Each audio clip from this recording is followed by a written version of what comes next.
So today we are on skill number 6 of the sprint, which is all about strategic thinking. And we think this is a really important skill for you to focus on in your squiggly career because it helps you to zoom out, it helps you to look ahead. And there is so much at work that is all about like the day-to-day, it's very immediate. I feel like if you didn't focus on strategic thinking, I feel like most things that happen pull you towards like a lot short term. Short term. How do I get more done today? How do I get through my emails this week? Like I think you are naturally better at this. We often talk about, Sarah, even with like diaries, you're such a look ahead person because you have like, what are we trying to achieve? And then how does my diary reflect it? Yeah. Whereas if I don't focus on this, I'm a very like day by, what does my diary say I need to do today? And that means that you might kind of miss out on the bigger picture. You might head in the wrong direction. You can get very busy doing without working out whether it's actually delivering what you want from your work. And so the more we can build strategic thinking as a skill, the more we can still deliver on the day to day, but you make sure that you're kind of moving in the right direction in terms of your impact and also your development. So the framework that I'm going to share is called SCR, and this stands for situation, complication, and resolution.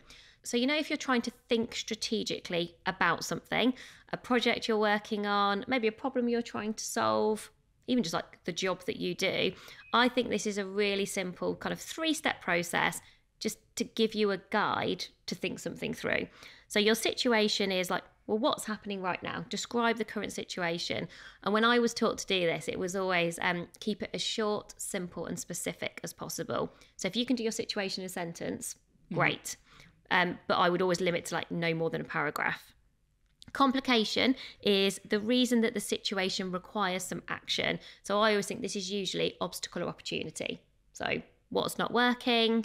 Or like, what are you excited about? What can you see that could happen, but maybe isn't happening today? And then the resolution is what do we need to sort of resolve this complication or to capture the opportunity? I think here you get into both kind of why does this matter and what do we need to do?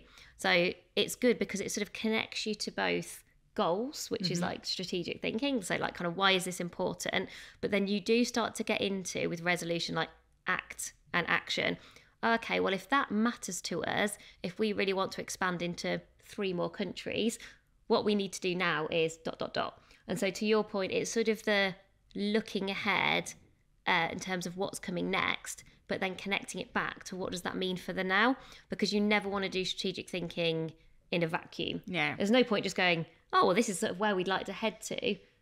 I do think you have always got to come back to the so what now. So my favourite framework, I feel like the one that I've used the most in my career is Ansoff's Matrix. Don't worry if that doesn't mean anything. It basically helps you think about your products. And I feel like we've all got certain products at work. It might be the products that you supply. Your products could be like internal reports that you send to stakeholders, or our products are things like our podcasts and our books, or somebody else's products might be, you work for an FMCG company and it's literally like, shampoos and whatever else it is. So we've all kind of got products. But what this model helps you to do is to think about what are your existing products that you currently supply to existing customers. That's like what you already do.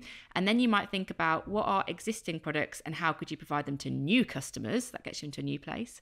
And then you get to what are kind of new products that I could sell to existing customers. So I know a bit about them. So what's like an add-on that I could do? And then there's like the new. Like if I had new customers and I wasn't constrained by what we currently provide, what could I do there? And it always forces my brain into a different place and it stops me just doing stuff on repeat. And I think that back to the look ahead and zooming out, that model really helps me to do it.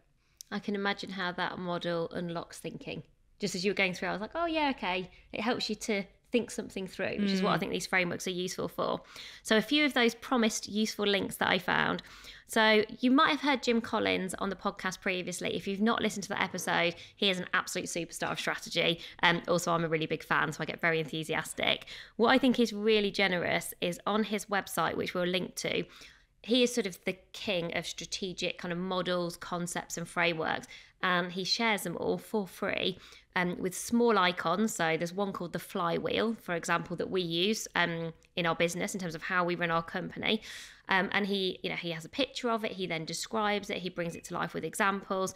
So yes, you can read, watch and listen more, but you can get a snapshot for free from his site, which I think is brilliant.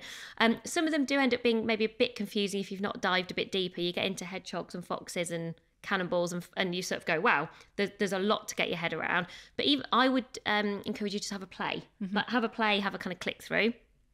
Then there's somebody brilliant on LinkedIn who I've discovered, who I've never met yet. And I hope he thinks it's okay that we're going to give him a shout out. But his resources on strategy are the best that I've seen in terms of maybe if you were a bit more of a beginner or you're just starting from scratch and trying to get your head around strategy. So he's called Alex M.H. Smith. And he does loads of strategy cheat sheets. And they're just these brilliant one-page summaries. They remind me a bit of the pod sheet, but for strategy. So it's like how to judge an idea, like how to know something strategic. And he just walks you through them. And you know on LinkedIn, you know someone's being useful where you think, save, share with the team. Screenshot. And I've just done that a lot with his work. And he just does everything in a really straightforward way. And there's also a great link from McKinsey where they also share loads of frameworks too. So this is one of those areas where we might not think it's a kind of area to play with, but I just think just start having a look at them and just think, to our question earlier, like how would this work for me? Does it work for me?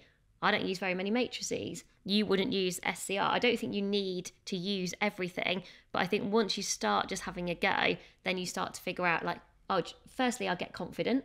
I can do this. And then you start to figure out, well, what helps me in the role and the industry that I'm in. So that is the end of today's skill. And we will back tomorrow with our next skill, which is all about presence.